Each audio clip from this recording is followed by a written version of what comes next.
Hi, ಇವತ್ತು ಒಂದು ತುಂಬ ಈಸಿಯಾಗಿರುವಂಥದ್ದು ಮನೆಯಲ್ಲೇ ಸಿಗುವಂಥ ಒಂದು ವಸ್ತುವಿನ ರೆಮಿಡಿನ ಹೇಳ್ತಾ ಇದ್ದೀನಿ.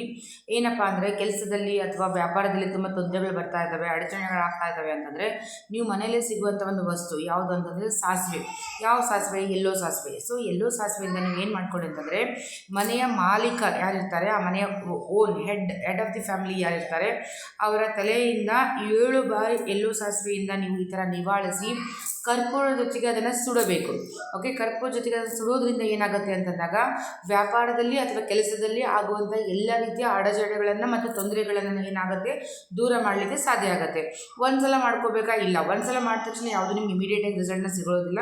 ಸೊ ಇದನ್ನು ಅದೇ ಥರ ಮಲ್ಟಿಪಲ್ ಆಗಿ ನೀವು ಪದೇ ಪದೇಯಿಂದ ಮಾಡ್ತಾ ಹೋಗಿ ಇದರಿಂದ ದಿ ಬೆಸ್ಟ್ ರಿಸಲ್ಟನ್ನು ಪಡ್ಕೊಳ್ಳಿ. ಮನೆಯಲ್ಲೇ ಸಿಗುವಂಥದ್ದು ಈಸಿ ಆಗಿ ಅವೈಲೇಬಲ್ ಆಗುವಂಥ ಒಂದು ವಸ್ತು, ಅದು ರಾಮಬಾಣ ಆಗಿ ನಿಮಗೆ ಕೆಲಸ ಮಾಡುತ್ತೆ. ಸೊ ಯಾರೆಲ್ಲ ನನ್ನ ವಿಡಿಯೋನ ಫಸ್ಟ್ ಟೈಮ್ ನೋಡ್ತಾ ಇದ್ರು ಈ ವಿಡಿಯೋಗೆ ಲೈಕ್ ಮಾಡಿ ಹಾಗೆ ಶೇರ್ ಮಾಡೋದನ್ನು ಮರಿಬೇಡಿ.